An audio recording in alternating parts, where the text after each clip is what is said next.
সব রাষ্ট্রই যদি বিপদে পড়ে আসলে তারপরও সমাধানটা কেন হচ্ছে না, এবং আপনি যেটা বললেন যে নিউক্লিয়ার একটা ওয়েপন ব্যবহারের একটা আশঙ্কা আপনি দেখছেন ইসরায়েল সেটা করতে পারে।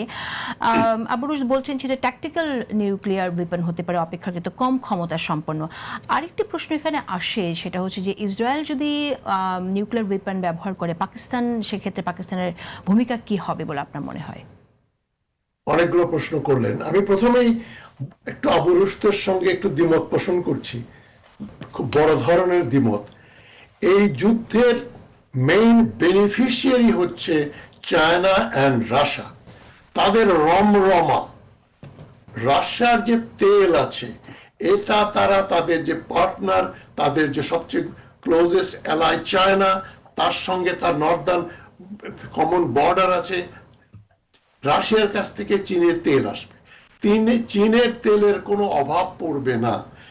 আর আমেরিকা যদি ইরানের সবগুলো তেল খনি নষ্ট করে দেয়, যেটা ট্রাম্পের পলিসি না, খার্গ আইল্যান্ডে বম্বিং করেছে কিন্তু অয়েল এস্টাবলিশমেন্টগুলো, অয়েল ফিল্ডগুলো তারা টাচ করেনি।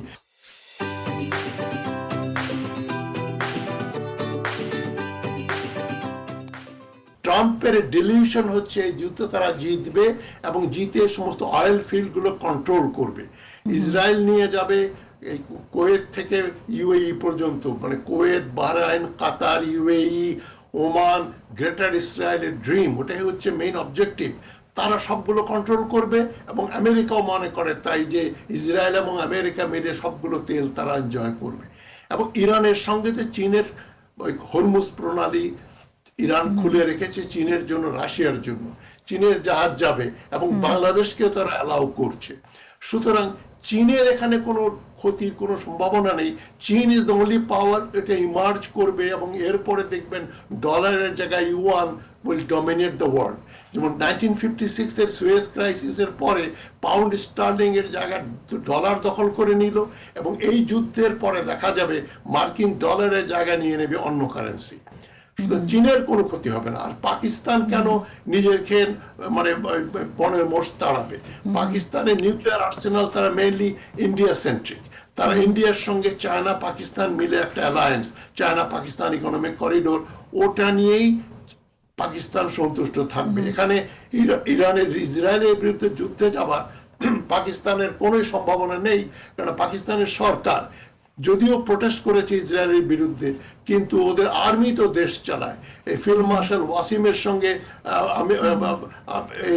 ডোনাল্ড ট্রাম্পের যে সখ্যতা এবং যে সম্পর্ক, ইমরান খানকে না, এখন তারা শাহবাজ শরীফকে দিয়ে দেশ চালাচ্ছে, যেটা প্রো মার্কিন মানে বাই ডিফল্ট প্রো ইসরায়েলি। তারা এখানে যুদ্ধে অংশগ্রহণ করবে না এবং টার্কিও করবে না। বিং এ নেটো মেম্বার, টার্কির সঙ্গে ইসরায়েলের যে বন্ধুত্ব, ব্যবসা বাণিজ্য সবকিছুই চলছে।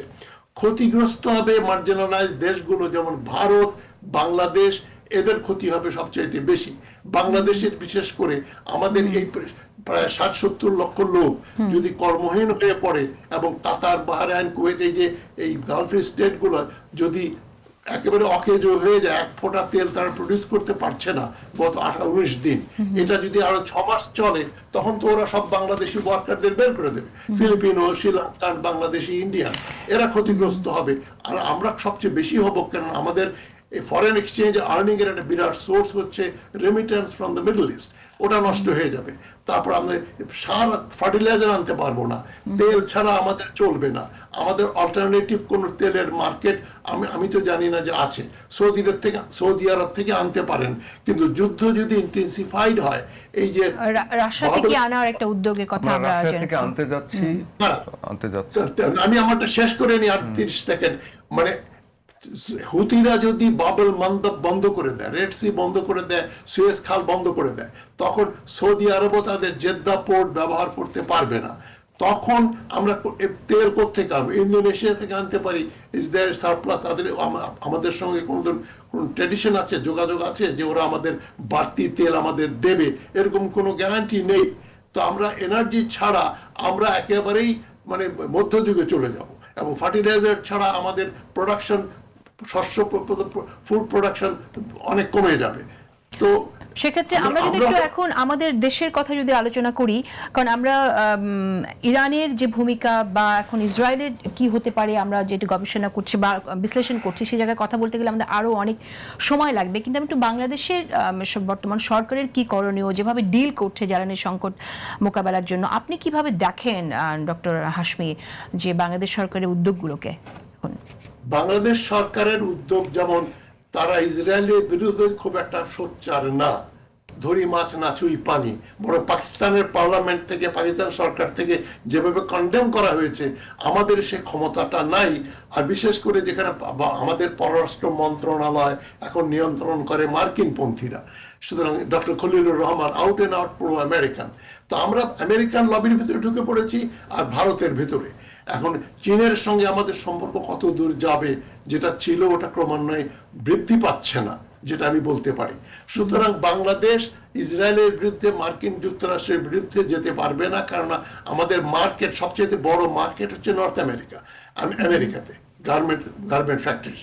তো ওটা বন্ধ হয়ে গেলে আবার একদিক দিয়ে যদি শ্রমিকরা আসতে শুরু করে দেয় মধ্যপ্রাচ্য থেকে, আর আমেরিকা যদি আমাদের গার্মেন্টস না নেয়, তাহলে তো দ্যাট উইল বি ডাবল জেপার্ডি।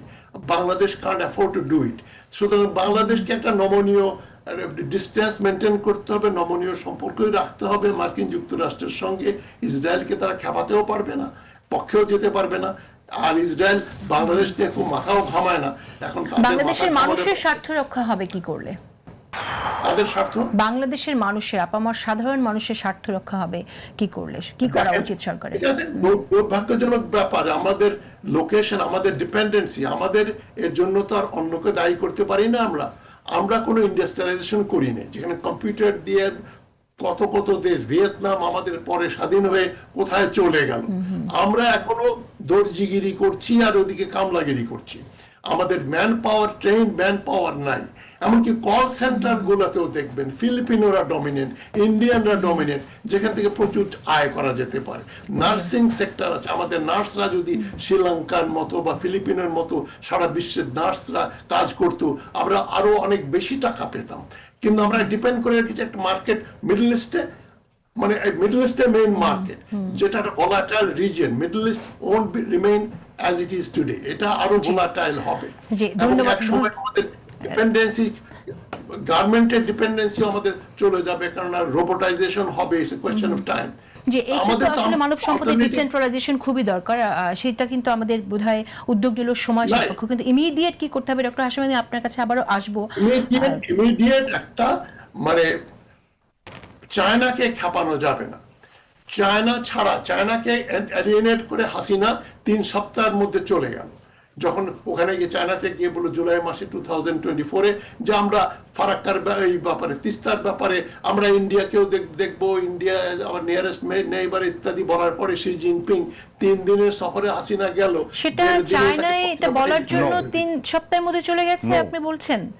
এটা আসলে এটা একটা গণ অভ্যুত্থান থেকে শেখ হাসিনাকে সবচেয়ে বেশি হেল্প করেছে। আচ্ছা, আমার মতটা আমি দেই, তারপরে you may disagree with me. চায়নার থেকে চলে আসার পরে আমি তখন 9 জুলাই আমি একটা ভিডিও করেছিলাম যে পত্র পাঠে বিদায়, হাসিনা থাকবে না। কেননা চায়নাকে অ্যালিনেট করে এখানে বাংলাদেশে একটা pro Indian government, pro American government টিকে থাকবে। চায়না লোন দেবে, ডেভেলপমেন্ট প্রজেক্ট করবে। একতরফা তো রিলেশনশিপ হয় না। আপনি চায়না আপনার ব্রিজ বানিয়ে দেবে, এটা বানিয়ে দেবে, লোন দেবে, টাকা দেবে, আর আপনি খাতির করবেন আমেরিকার সঙ্গে বা ভারতের সঙ্গে। বাংলাদেশের এখন যে ফরেন মিনিস্ট্রিটা এত উইক, এদিকে আমাদের ফিনান্স মিনিস্ট্রিও দেখা যাচ্ছে মানে যেভাবে দেশ চালাচ্ছে, যে লোককে। ধন্যবাদ আপনাকে। আমরা আরো একটা বিষয়ে কথা বলতে চাই, আসবো আবার আপনার কাছে ডক্টর হাশমি।